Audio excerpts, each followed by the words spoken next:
Hi, my name is Greg from the band Prechorus. I am going to teach you all of Dream Theater's first record on guitar, When Dream and Day Unite. So, what I've done, I've transcribed the whole record as close as possible to what is on the original record, but of course I used a lot of live footage to see how it's played. John Petrucci changed a number of things since the recording, and I try to get as close to the album as possible. But also, I did not transcribe every little guitar thing that's going on. I tried to make it so that you could sit and play along with the record as one guitar player. So if there's a harmony section, for example, I chose whatever part he plays live. You're going to see that right in the beginning of the first song. And for solos, I tried to get as close as possible to the record. Sometimes he changes a bunch of things live, but again, you'll see that as we go. So this is sort of the disclaimer for the whole thing. Before I launch into it, if you click down below, you will find all the transcriptions I've done. You'll find a link to our website and all the transcriptions I've done.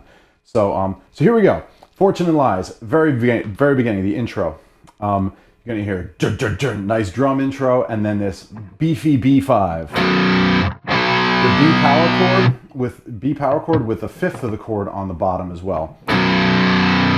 Petrucci really likes to do this. You're going to notice a whole bunch of things that are carried throughout Dream Theater's career. A lot of things Petrucci really likes to do. To get that beefy power chord sound, putting the fifth on the bottom like that. Now there's these couple notes, the next couple notes are harmonized on the record, but I'm choosing the ones he plays live. Notably in 2004, there's a great concert, great footage of it where they did the whole record. So a lot of what I've done is taken from that. So, B power chord. Pretty simple harmony. Look at my tab, you can't miss it. E power chord with the open E reinforced on the bottom. I'm not going to talk about this every single time it happens, but again, one of the really big in thrash metal too, where you have your E power chord reinforced by the low E on the bottom.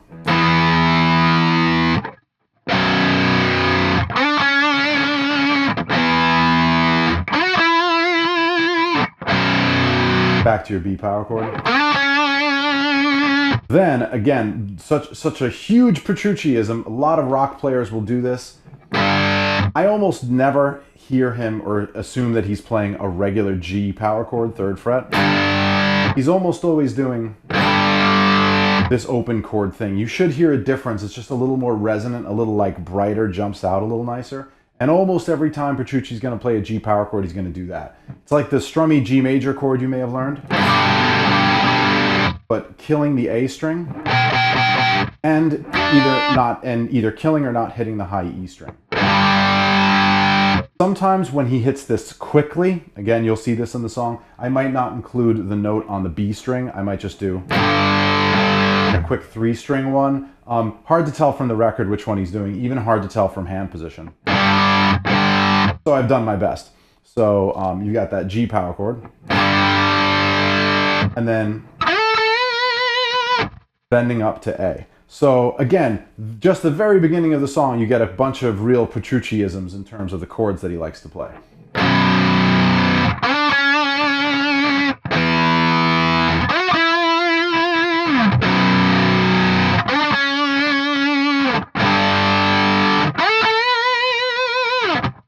Then the next riff is just a fantastic riff to practice. I'm probably not warmed up enough to play it great right now, but this is just a series of sus2 chords. But where John Petrucci does another one of his real signature moves, especially on this record, we're going to see this all over the place, where he likes to double notes on strings as he moves across the strings. So it's...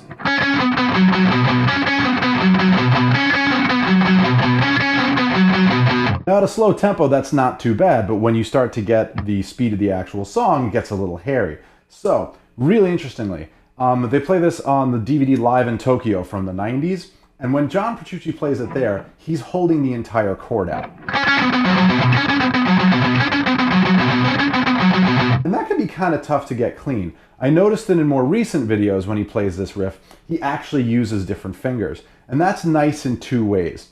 By using different fingers on this, I know personally, when my left hand is doing less barring, my right hand tends to be a little smarter. It like follows along that hand a little more easily. So John, I do it a little bit differently than John Petrucci does now, but he goes middle, pinky, pinky, pointer. And again, that's nice because now right and left hand are communicating a little better than just leaving the bar and leaving it to right hand.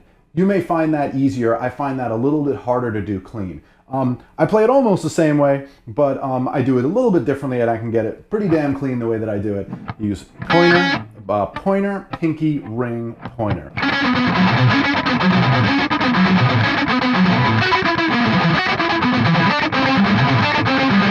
And I can get it pretty clean that way, especially the more I'm warmed up.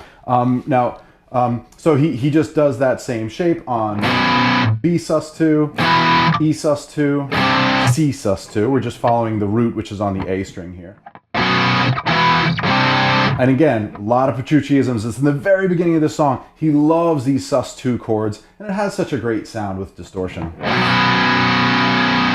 Don't personally know the guy, even though I'm from Long Island, but maybe very influenced by Rush. I know Alex Lifeson likes to use that shape a lot, but sounds so cool with distortion. So, all right, so we've got this intro riff where he's doing B sus2 twice, or 4 times rather.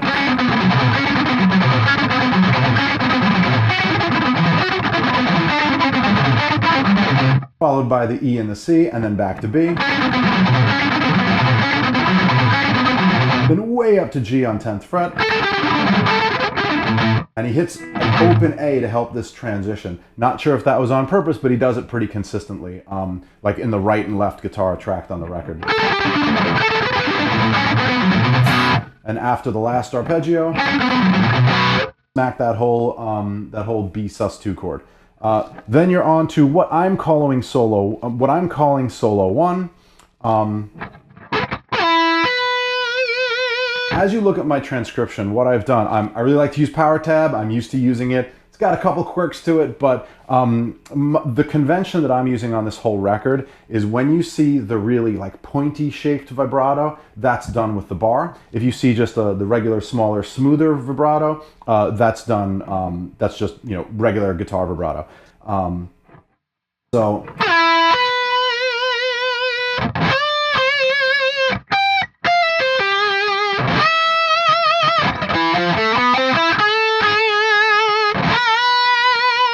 That whole first part of the solo is pretty straightforward.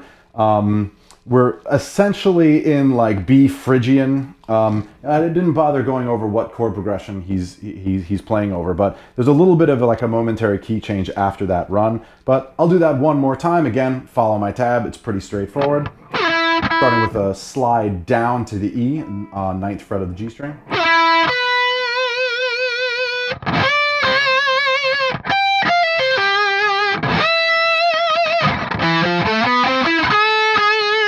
Actually, the way that whole section shakes out, I could probably call that E Phrygian dominant. Then there's a little bit of a change here, and he does this run. Now, yet another really common Petrucciism.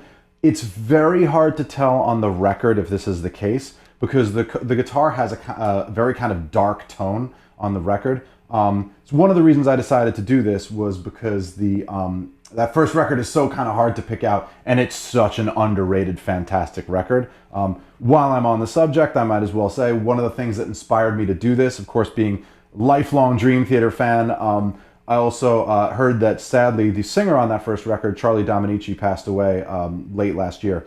And at the same time, it's breaking my heart. Again, I never knew him, but such a fantastic singer, such a wonderful album that deserves to be listened to. I mean, deserves to be listened to more, however much people listen to it. But I figured this was a good way to pay homage to the album and one of my favorite guitar players of all time, of course, John Petrucci. So, but again, another Petrucciism that he would certainly do live, and you'll notice this because on his custom guitars, he's got that pickup toggle so close.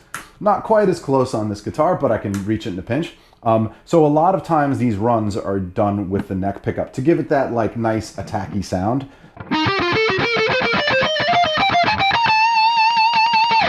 Kind of more of a D Phrygian. So little D Phrygian run there. Again, looking at my tab, I don't need to go over every little thing like that.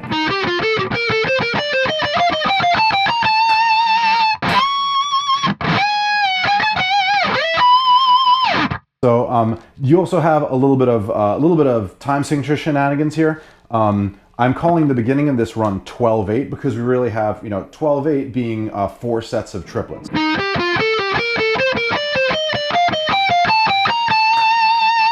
That's my opportunity to flick my toggle switch back to the bridge pickup. And then we're, the end of that run though has a strange amount of notes, so I just split the difference by saying 8/8. It's like another triplet with a little 2 at the end of it that gets you to the 3/4 measure.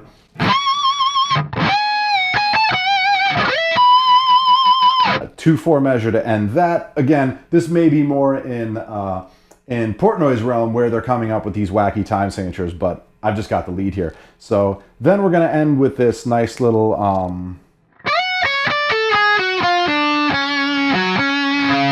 little C-sharp Phrygian dominant lick, you can call it. And then the next run is probably one of the most questionable ones I have on the record.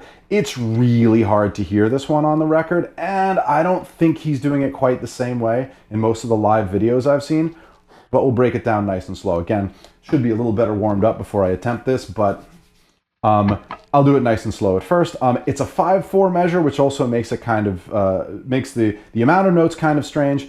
Most important thing when you play this kind of thing, keep it nice and even. So if you're looking at my transcription, we are on measure 35, and you'll see even sextuplets throughout here, or through most of this measure.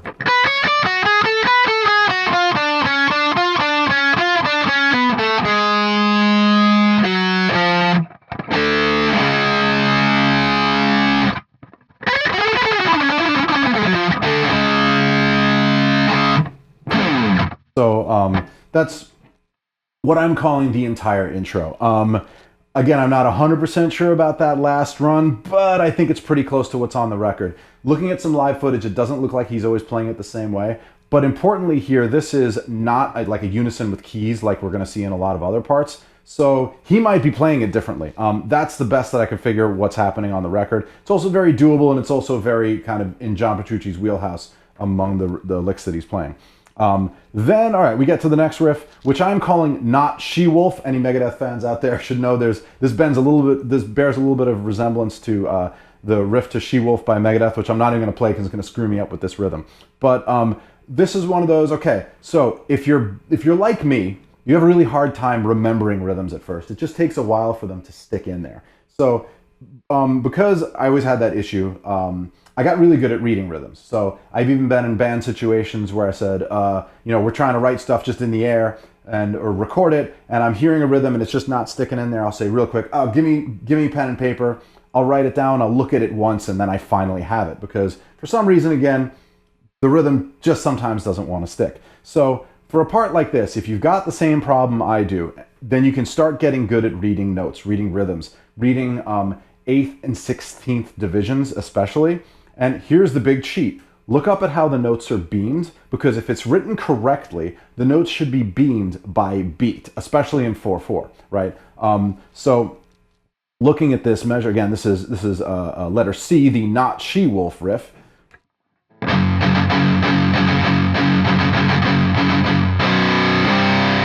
Pretty straightforward deal. You're on F sharp power chord, and then we got those reinforced power chords on the A string, B and C, adding the note on the 6th string again to give it that crunchiness.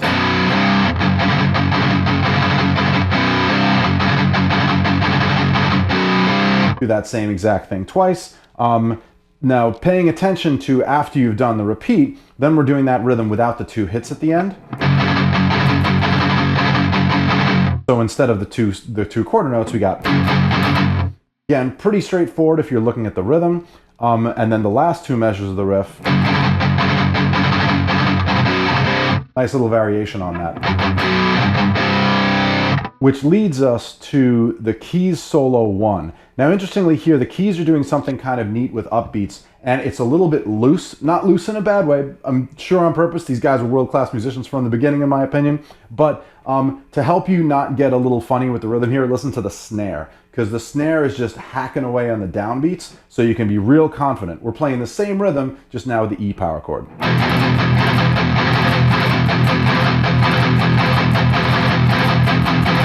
Then we got this little transition riff next. Dream Theater is kind of infamous for this in my mind, because you can be like, oh yeah, I know that song, but then you don't know the 2 or 3 measures that lead into a part. So this is totally one of those. It never comes back. You never see it again anywhere else in the song, but it's a cool little riff. So 1 measure at a time. Just dealing with standard power chords here. I'm hearing a 3-note power chord being played. And by that, I mean your standard root and 5th on the bottom, and then the octave repeated on top. If you've ever done any transcribing or ever really tried to listen closely, sometimes, depending on the recording, it can be very hard to hear if that high note is in there. The difference between this and this. As I'm making this video, I don't even know if I'm going to be able to listen back with the plugin that I'm using on this guitar to hear the difference between our 2-note power chord and the 3-note. Presumably this has to do with distortion and how the overtones are interacting when you have distortion and everything. So anyway, we got that 3 power chord bit. Then this next part, I'm only playing a 2-note power chord here because you're kind of moving off of it quicker.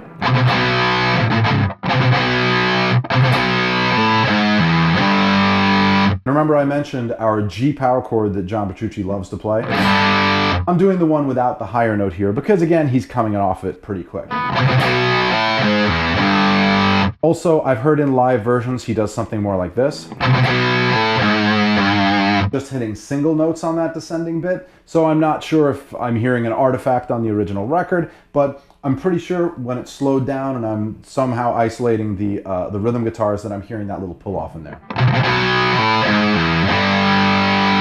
And then we have the run that ends this. Now, I did not space, sometimes when I transcribe things, I'll put spaces between 8th notes so the 16th notes are closer. I didn't bother doing that here because sometimes it starts making the transcription look really ugly. Stuff gets too close together. And I also like to, as opposed to basically any other sheet music I've ever read in my life, I like to have riffs on their own lines or have lines start in a sensible place. Because I feel like, what's this about? This is about learning the song, right? I feel like it's much easier to do it that way than, have a repeat over the end, the repeat at the end of page 3 and the beginning of page 4, and then you got to flip back if you don't know it super well. I'm not trying to lay stuff out like that. So that's my explanation if you find some of my layouts a little unique in certain ways, but hopefully easy to read and easy to digest, easy to kind of file away in your brain as like, oh yeah, that's that riff.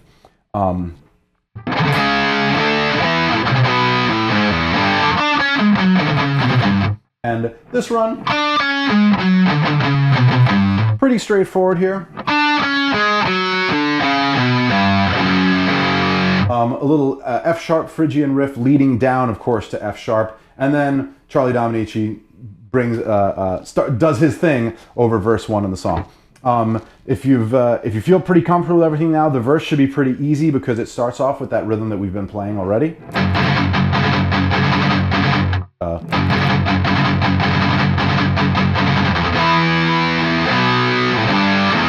So just with a series of chords at the end.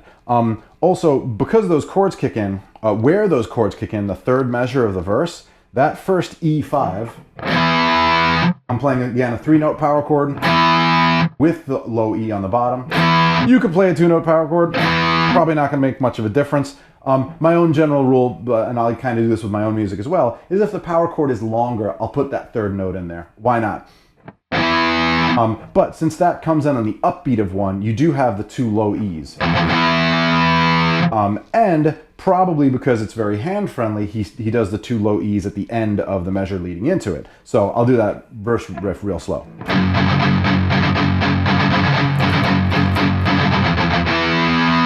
You see at the end I've got... And this is the benefit of modern technology. I can slow stuff down and hear if that's really the case. So yeah, I'm pretty sure you got those 2 open E's right there.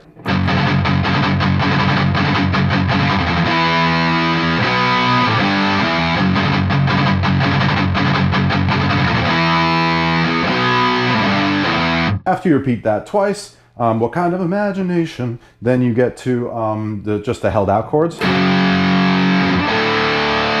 Another Prechorusism we haven't gotten to yet, but if he's got a D power chord, very often he's using the open A on the bottom of it. And I'm using the octave of the D as well. So.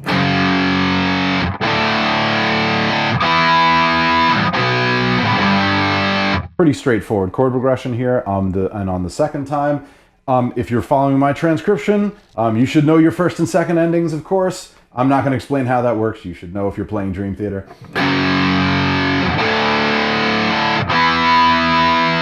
On our second ending, we got a kind of diminished run here. And that leads us to the key change of the pre-chorus. So the second time of that second half of the verse.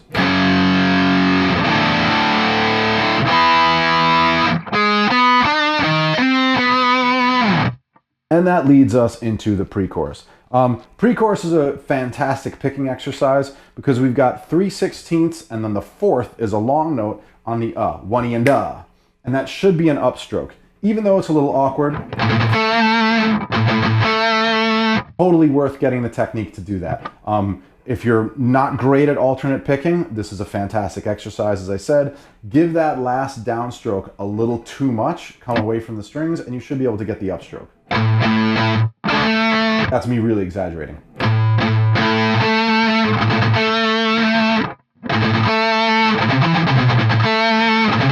It's the same thing twice in a row, so it's A's, and then enda forienda. Then you're going to do the same thing over a string, which of course basically changes your overall chord, the chord behind everything, to D minor. Then you got this little run. I didn't mention this for the solo, although I might as well do it here. There are very often, so often in guitar, metal guitar, we get these 3-note per string runs. It's the way it works out. The guitar is being tuned in fourths, usually. When you have 3 notes on a string for most scales, you're going to end up with one of 3 configurations. Either like pointer, middle, pinky, pointer, ring, pinky, or the spaced one like here. 2 whole steps. Now, depending on a couple things, sometimes more often I'll actually use ring finger on that middle note, but sometimes I'll use middle finger on that middle note.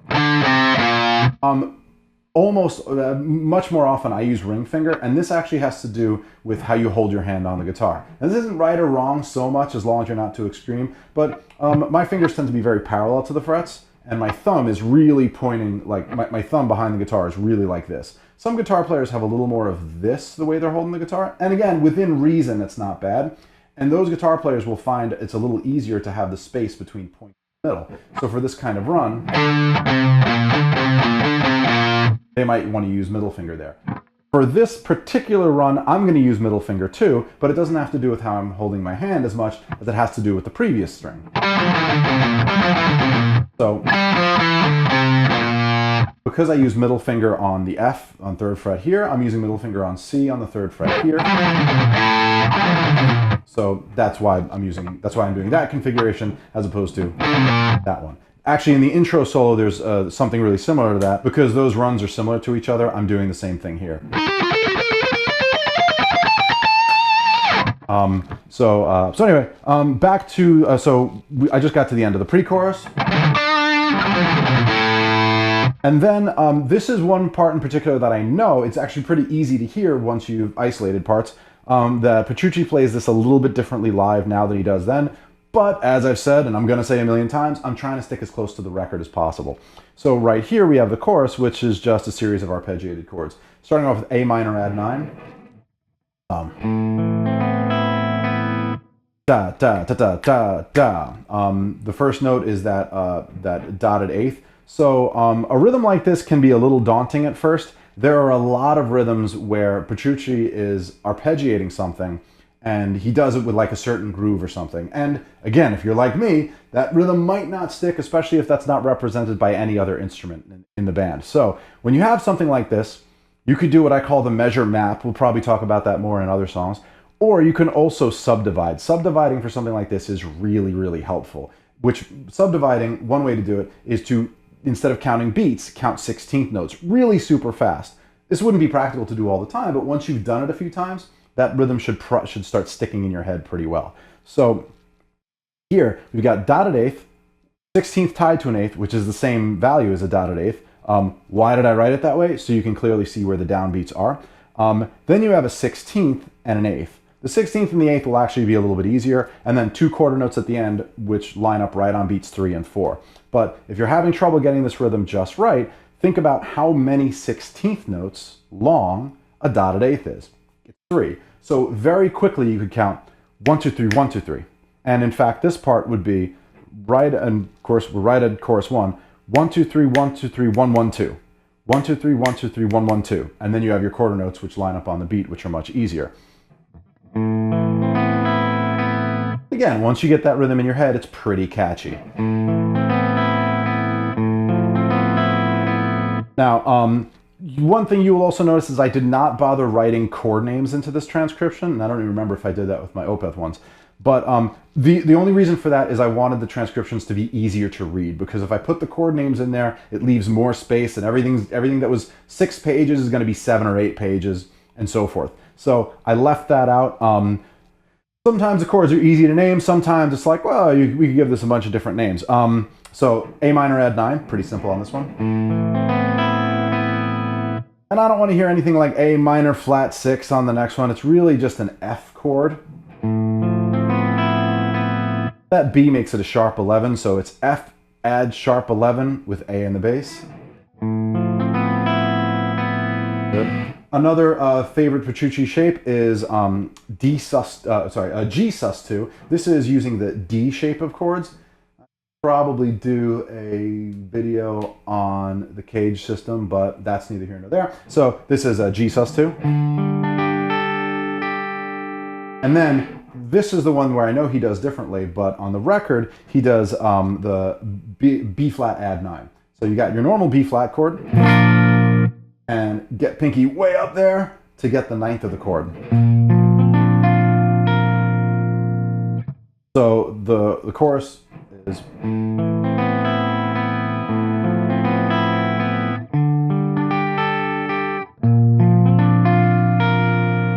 Then of course we're repeating. Move to your second ending. And then right on the downbeat of the next one, the distortion guitar kicks back in. Oh, I probably should have mentioned, guitar 2 in this transcription is clean guitar, and guitar 1 is distortion. So that second ending, we've got guitar 2, then guitar 1 kicking in. And again, we got a little bit of a run here. This is just a straight up A minor run, even though we're starting on B flat.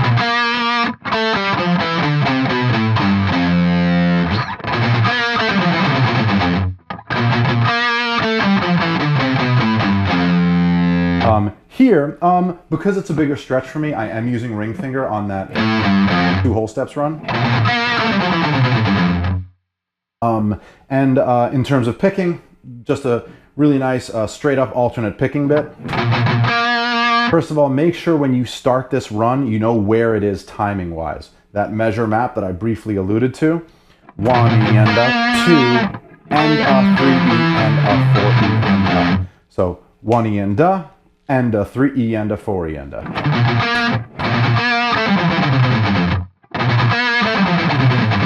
And that leads us back into our Not She-Wolf riff again. Just a slight variation on it, but if you've made it this far into the video, you're into Dream Theater enough to realize when riffs come back, they usually don't come back exactly the same, or there's going to be something about them that's a little bit different.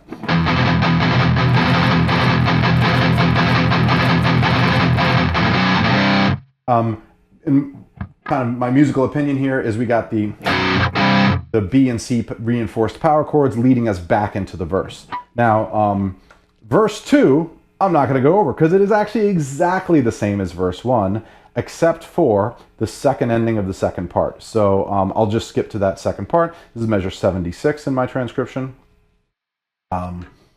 Just do the second time.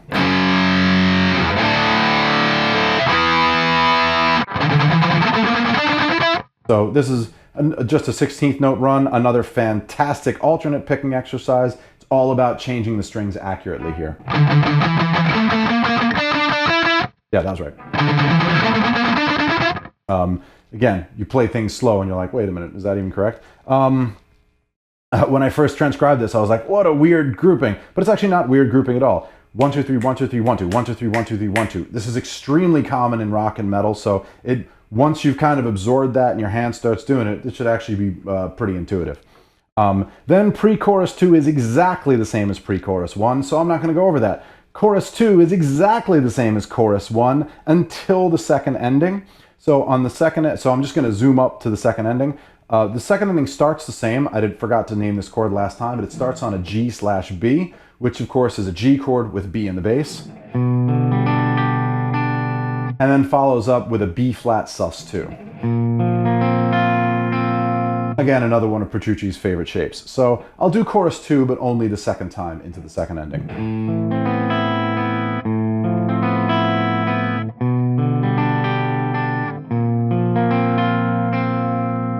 Pretty straightforward here, and even easier and more straightforward, we've got the bridge, letter K in my transcription, just holding simple power chords here.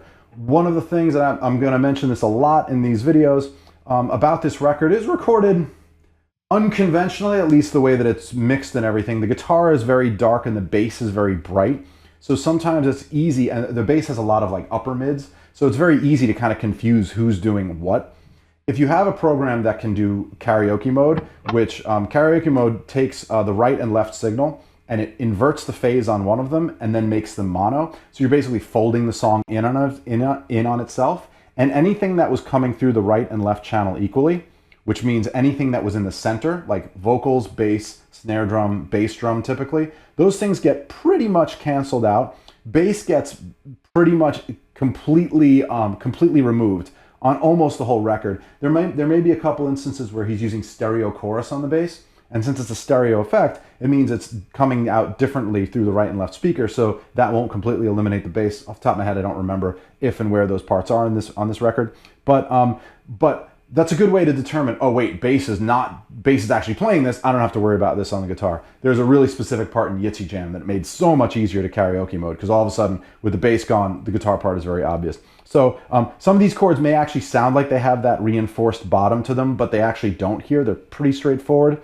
Now again, I'm playing 3-note power chords. He might be doing 2-note power chords on the record. I know that Petrucci will sometimes, the laziness thing, not to take anything away from him, he is absolutely the man, but sometimes he'll do like the pinky power chord, like root and fifth with pinky. I never do that. It doesn't actually feel comfortable. It's like, feels like, why am I squishing my hand like that? But to each his own. But I'm doing 3-note power chords here. But the one thing that I am being sure of is, or fairly certain of, is that when I'm doing the E power chord, I've got that low E ringing out as well.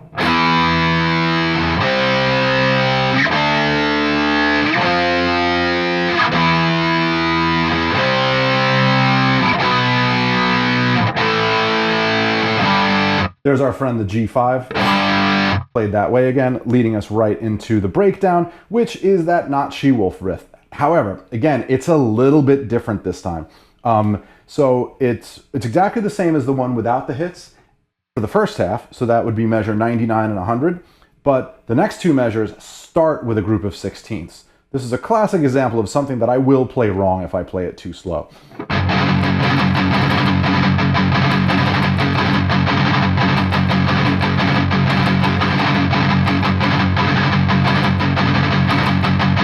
The nice thing is the snare is doing the exact same thing. If you're not like me and you've got a great ear and memory for rhythm, then this part should be cake. If you are like me, pay really close attention to those groupings. And also, to me, the fact that the second half starts with 16th notes as opposed to the first half, which starts with the 8th and the 2/16ths, that actually doesn't help me at all. I have to treat them like different things. Just the way my brain works, the way that I retain memory. This is exactly the kind of thing where I would keep my eye on it as I'm learning it until a certain point where my hands just start to take over. Once that rhythm gets in there, it's usually stuck in there pretty good. But again, it takes a while.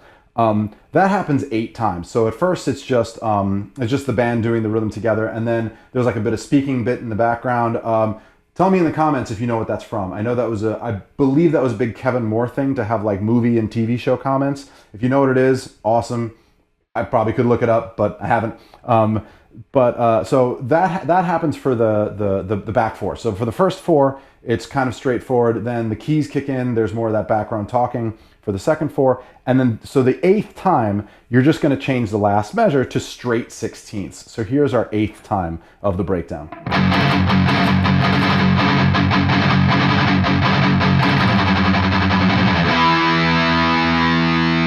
And that just leads into a couple chords where, again, you're going to hear the bass really loud here. I think that might be part of the guitar part.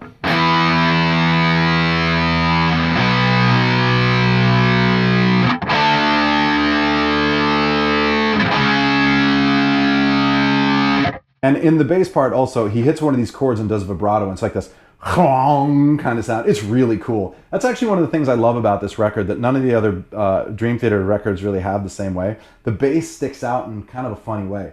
Now, I don't know enough about recording and making a recording to sound good to really criticize, but, and I don't know if that's taking away from the, I know we're getting far afield here, right? I don't know if that's taking away from the overall sound of the record. Like maybe it would be heavier and clearer if if those bass frequencies weren't in there like that. But it's freaking cool. I love hearing that. And like when Mayong is playing hard, you can hear like this wood knocking sound of the strings on the pickups. I always thought that was really cool. It adds like a nice personality to this record. But all right, enough editorializing. You're all really here for the solo, right?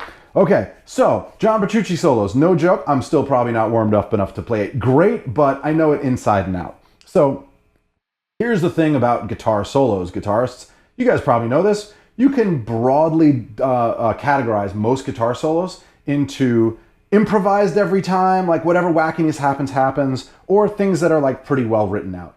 I would say that among Dream Theater's career, at least the songs that I know, like I know the 90s and 2000s, the early 2000s stuff really, really well. I would say most of those solos are pretty much written out. They're played the exact same way every time, with maybe a little space for like some stuff that happens differently here and there. This record has a little more of, a little less stuff written out, played the same way every time, and a little more space for just kind of like shreddy craziness. And based on like how he plays it live, it's pretty easy to tell what's what. And there's also parts where it's like Petrucci is playing this riff or this lick kind of in this space. It may not be exactly on the same beat all the time. So, so we're going to break down the solo exactly like that and talk about kind of what's what here. So starting off with the solo, we got this really sick tapping bit. So in my transcription, any note with a T under it is right hand tapped. Sounds to me like Petrucci's only using one finger. Now, if you're from the Eddie Van Halen school of guitar tapping, you might use your index finger. I don't like using my index finger because my index finger is busy holding the pick, and I want to be able to go back and forth. Now, yeah, you can kind of fudge it and hold it a different way, but if you can use your middle finger, then you don't really have to change how you're holding your pick. So I'm going to use my middle finger for all this tapping. So we're going to start out with this pretty neat lick. Again, another classic example of something that played slow. I'm probably going to totally screw up. But so we're starting off. Don't forget the pickup right into measure 112 before we actually get to the solo proper. So we got tap on 14 and then pull off to 10 and then 12. And I'm using my middle and ring because I know what's coming up. I'm going to need pointer finger on 9. So and we are in F sharp minor here, by the way. So after that little pickup, we're actually doing the same pattern twice, just on 2 different strings. So with the pickup, all that one more time. Now the next part, we're doing, this is what makes it tricky to learn because you might be used to doing that pattern twice. When you get to the next 2 strings, you're only doing the pattern once. And then going back, so. And the tap moves up 2 frets here. I'm not going to go over too much the theory of this because this is just straight up following the F sharp minor scale. So that's exactly the first measure. Now here's another thing about getting difficult solos. Part of playing solos, of course, not trying to learn the whole thing at once because that'd be pretty impossible. What you want to do is figure out what the parts make sense, like make sense out of, where the phrases begin and end. That doesn't always coincide with the measure, or it might sort of coincide with the measure, but coincide better with a long note happening somewhere. And this is a great example of that. Even though I've already done the first measure, I would try to extend this phrase to the middle of the next measure, measure 113. So.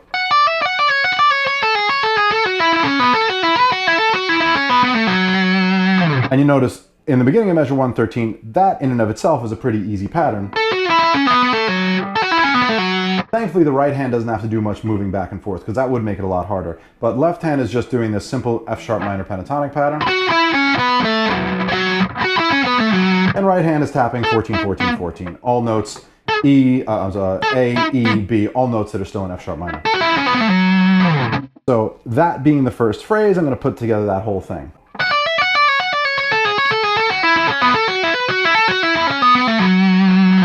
And again, even though we're not ending at a measure, that's a fine place to end a phrase in practice.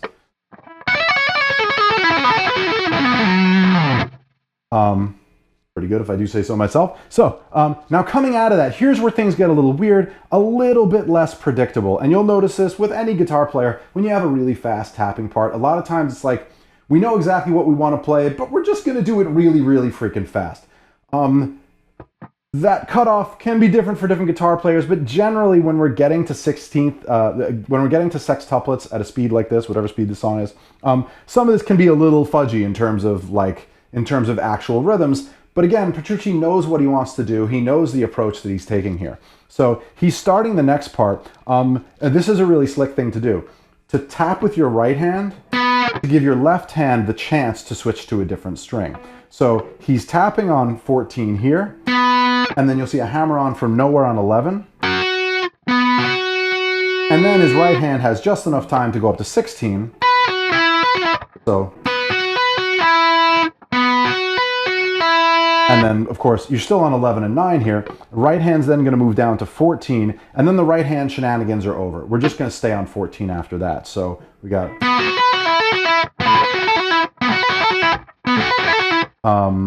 And the next part is the part where I might not be following my transcription 100% exactly, because the way that I've prepared for this is just playing along with the record and kind of getting a good feel for it.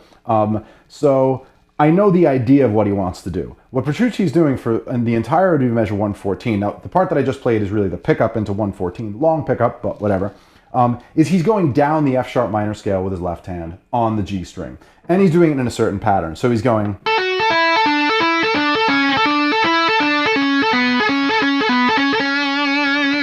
So basically, he's playing a relatively simple melody with his left hand.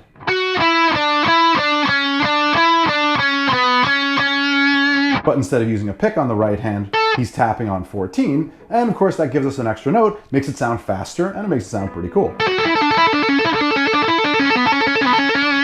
So, and again, the way that he does this live tends to be a little bit unpredictable because he knows what he wants to do, but he may noodle around a little differently. And this is exactly what I was talking about, where a guitar player might not play the solo exactly the same, but he's like, oh, I know I want to do this descending line in F sharp minor.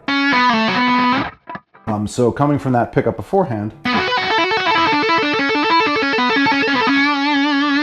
So that should make sense. Now the next lick is actually still kind of with the same idea. We've been playing the F sharp minor scale on one string for about a measure and change, right? There it is. So if you wanted to do the F sharp minor scale and kind of, this is where looking at tab numbers, for those of you that are great at just remembering a whole string of numbers, great. For me, actually, thinking about the theory behind it makes it much simpler because now I'm not deciphering. I'm almost thinking note names or at least scale degrees more than that. For those of you who are like me, the F sharp minor scale, of course, on the G string, open G isn't in it. We got 3 sharps just like A major. I'm not going to go every note name, but I'll go over the scale degrees. First fret is the second note of the scale. Well, if I tell you the scale degrees, it might screw it up with the frets. So I'll just go with, I'll do one or the other. Second, third, fourth, fifth, sixth, seventh, back to root, right? In note names, or rather in fret numbers, 1, 2, 4, 6, 7, 9, and 11 is back to root. Now, one great way, if you're intent on learning this solo, but you find all these numbers kind of overwhelming, just noodle around with that for a little bit.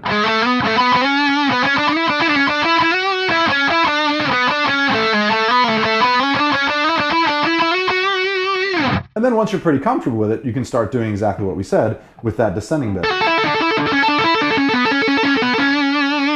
Right? And I like taking that bigger theory approach than just the mechanical, oh, here's what I'm doing. I like to know what's going on. Makes the solo more meaningful, feel like I get more out of it, learning something, you know? That was the last riff, but the next riff, we're at measure 1/4, we are at the pickup to measure 1/16. Sorry about the bad page turn, sometimes can't help it, but so measure 1/16 all the way until the beginning, all the way until 119.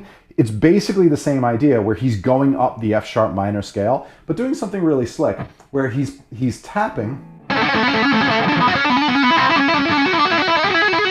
He's tapping a little 3-note pattern, but this is cool because it's easier because you can use all the musculature of the right hand to do this really, really fast and have this kind of chaotic sound. Because if right and left hand aren't totally coordinated here, again, you get a little chaos, and that's pretty cool for these fast-sounding tap licks. So yeah, if you look at my rhythm, you'll see a little bit of chaos in there, definitely with the sextuplets and then longer and shorter notes. I don't care about that. What I really care about is the timing of how long it's going to take me to get from the A, or the second fret here with my index finger, to the end of this lick, which is going to be the end, or right in measure 19, 119. So, and again, watch him do this live. This is a little bit different every single time, or at least the couple times that I've seen. But what we're doing is we're going up that F sharp minor scale we talked about.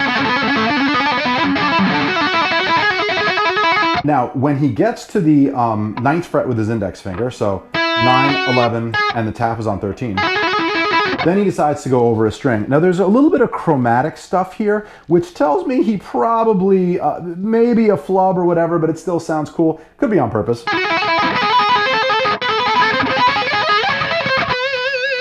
So, as he goes up the second string, and again, you want to know what your F sharp minor scale is here. This 13 to 12 bit, this is probably his left hand moving and his right hand about to move. And then his right hand is going to jump all the way to 19 because, again, he knows the lick that he wants to end on. So you get, again, this chaos between 19, 14, and sometimes 17. This is in your F sharp minor scale, 5th of the scale, 7, and root, or C sharp, E, F sharp. And then this neat little blues lick at the end. If you know your blues scale, this lick shouldn't be super weird or totally novel. And again, if you watch him play this live, that blues lick kind of is a little bit different every time. Very cool. It gives himself space to do a quick little improv at the end of that bit. So I'll do this whole rising bit starting from the pickup into 116. Now, what I'm mostly concerned with here, as I said, is that the third measure of this, measure 118, so measure 116, 117, we're on the G string. Measure 118, I want to make sure that I've moved over to the B string, right? So I'm just going to kind of be flailing, trying to play it clean, but I'm really keeping track of the beat, of course, because I want to go along with the band, right? This is the purpose of the solo. 1, 2, 3, 4, 1, 2, 3, 4, 1, 2, 3, 4. And then, so at that fourth measure, 119, I'm pretty much on that run. So, so that's that part of the solo. Now the next part of the solo. If anything that I say during any of these videos sounds disparaging of John Petrucci, they shouldn't. He is a freaking man, one of my biggest influences on guitar. Fellow Long Islander, very cool. But never met him, sadly. But anyway, these arpeggios are not perfect. So you'll notice that in part N, I'm writing what he's going for. Now they sound pretty cool on the record, but it's pretty impossible to play, or really, really hard to play these arpeggios that clean. So you can be forgiven. What I'm doing here, my interpretation, again, knowing some of the other stuff that he's done as well, I think he's just going along with the chord progression here. So the chord progression is F sharp minor. So he's got an F sharp minor arpeggio going up, and this is like an E minor, like the E minor shape in a bar chord. But I'm playing the minor third here, and that gives me the opportunity to start with a hammer on, gives my pick a little bit of a break. And sometimes these can be the hardest arpeggios to get clean because they have bars in there. And like I talked about with the intro, sometimes barring something can be like a little bit of a barrier to right and left hand communicating the way that they should. But so there's our F sharp minor on the way up. Then he jumps way up to 21st fret and does a different shape of the same arpeggio. And one of the nice little personality that this has on the record is the second note of this arpeggio going the other direction is a little long. Now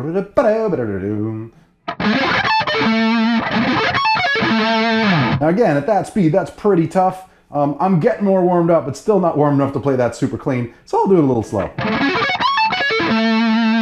Now on the way back down, we're doing an F sharp minor arpeggio, and we're doing the entire arpeggio, we're doing 5th, 3rd root in order. Until we get to the root here. And then, because of the awkwardness of guitar, we're not playing the 5th, which would be barred here. He's jumping down to the 3rd. And that's definitely the note that he's ending on. So if you listen to it, the high note and that last note come out pretty clean. There we go. Good as I'm going to get it right now. And then, so that's our F sharp minor. That's our first chord. Then the next chord, he jumps way down to...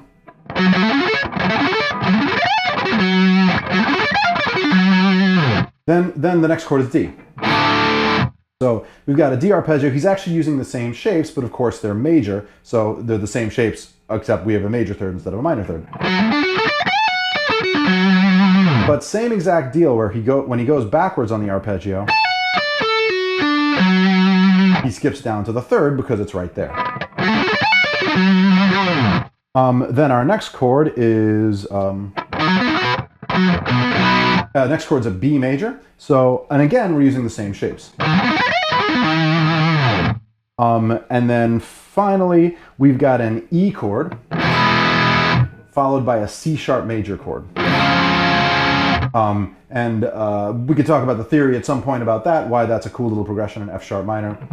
7 chord, and then the first inversion of the 5 chord, which leads us back home to 1. But for arpeggio's sake here,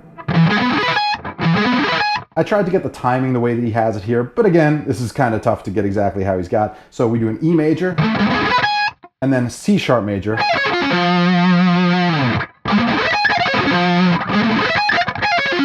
Even though these are different chords, they're actually a little easier because you don't have to do that huge move.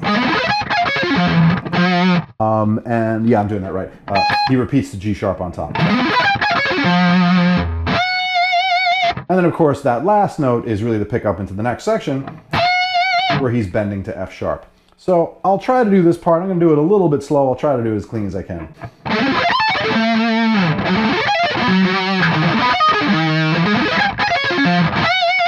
Now the next part, and now again, this is a little more of the fudgier side of his playing. So, and this is something that he doesn't really do so much on the later records, but you'll notice this in a bunch of solos on this record, how I've got these kind of 16th note, or these note runs, and I've got tremolo picking marks. Those 3 lines over the tab notes. What I think Prechorus is doing in a part like this is his right hand is just spazzing on an autopilot super fast, and his left hand isn't necessarily matching his right hand. And this might be an effect he's going for. It's actually a pretty cool sound. You hear that a lot on this record, and that dark guitar tone that I mentioned before is also kind of cool. You're not going to hear the same tone out of this guitar with my setup, but it's kind of cool because when he does this like really fast tremolo picking, the darkness of that pick attack really stands out as like the nice sound. So. So let me do that run again. Now, one way to practice this run is just don't worry about the tremolo picking and play it like a regular run. And then once you're comfortable with it, then you stick all the tremolo in there. I'll start from the pickup. So there's that quick bend, E to F sharp at the end of 123. And once you're comfortable with it, and then the next riff, I have him doing a bit of sliding, but it's actually better to play this cleaner.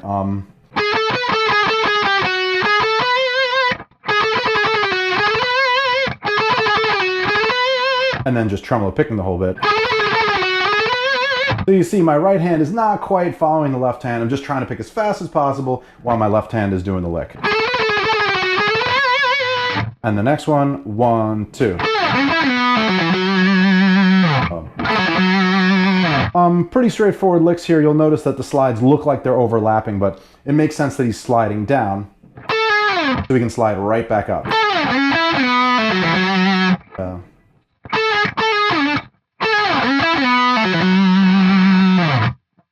The next bit is, there's also a lot of delay on some of the solos on this, so it does make it a little bit hard to hear. Slowed down, certain things pop out that you wouldn't necessarily hear. So the pickup into 128. Also, we're going to start using the whammy bar here.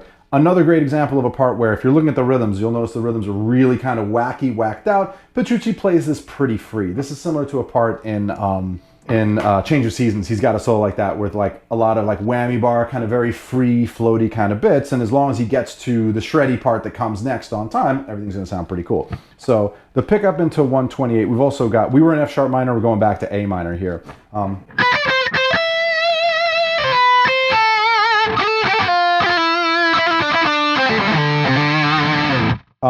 So this is all about letting those long notes be long notes and trying to really squeeze in those fast notes. Very typical John Petrucci thing where he'll have something kind of catchy and then very, very fast little notes in between. So I'll do that one more time. We're going to come in the upbeat of 3. 1, 2, 3.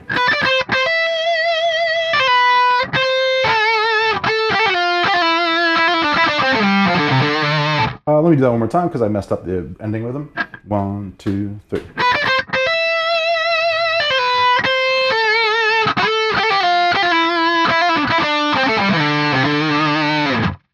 And then the next part, this next part is one of the parts I struggled with the most, just trying to figure out. So I've settled on something that's pretty close, but I'll show you what he's actually doing live in at least a 2004 performance.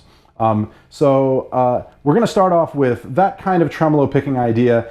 Although I did write out, I wrote this out without tremolo picking because, I don't know, it's kind of either or. But basically on the 3rd string, he's doing this little rising bit. Again, we're in A minor, so he's keeping it diatonic, meaning we're not playing any notes that aren't really in the key. And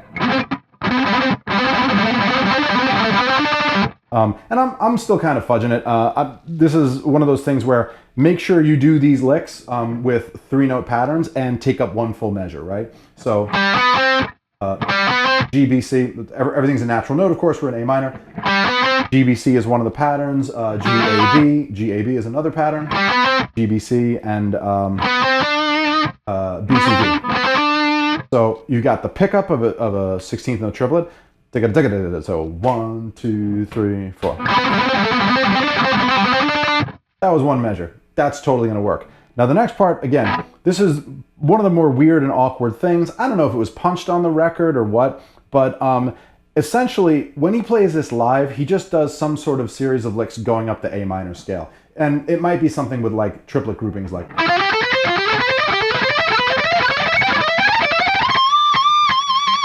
to that effect. But what he's doing on the record, best I can tell, again, this is probably the part that was the most difficult to figure out on the whole record. But we've got that tremolo picking idea, but I'm going to play it without the tremolo picking. I'm going to play it pretty slow so you can see what I think he's doing on the record.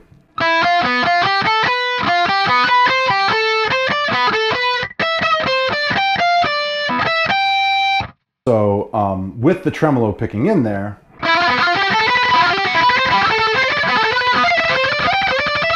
and you'll notice those open Bs end up kind of happening by accident as he moves his hand.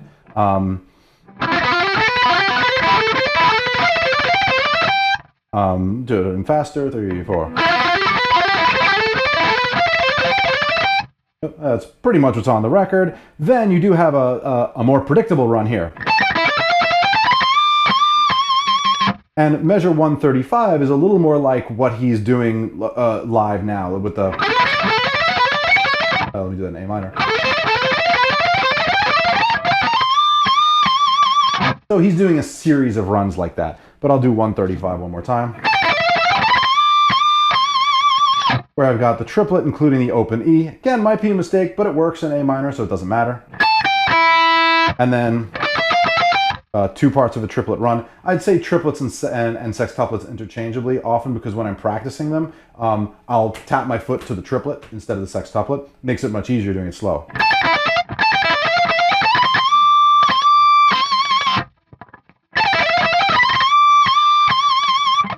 Cool. Now the last chorus begins. Now, and of course, the rhythm guitar kicks in on the record here. But when he plays it live, he does extend the solo. So this is exactly what's on the record, extended into that last chorus. And then we're going to jump down to the rhythm guitar after the first vocal line or so. So we did that run at the end of 135.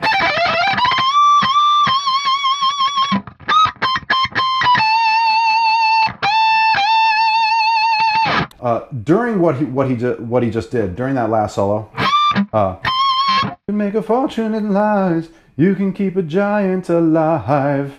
Then the next downbeat right before You Rode the Red is measure 140.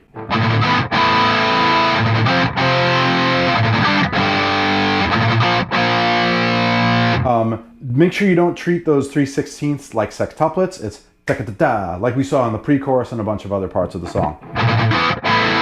A sus2, reinforced F power chord on the D string, so putting the fifth on the bottom, and I'm putting the root on top. Is that root really in there? Another example, I don't know, but I'm putting it in there.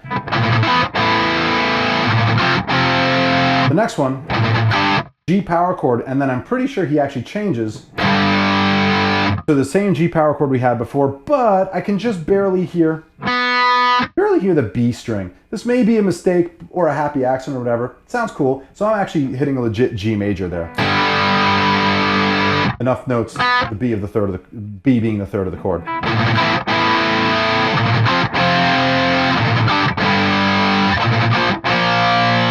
2 or 3 note power chord, who knows? Now we're at the ending. Here's our rhythm, our not She-Wolf rhythm yet again.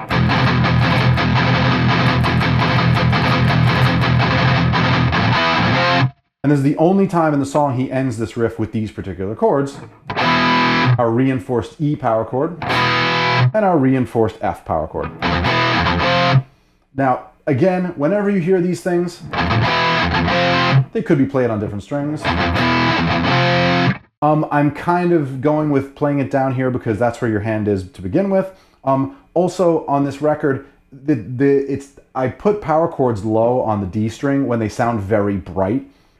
But the recording of this record makes it kind of tough to really tell. Sometimes recordings are more transparent with that.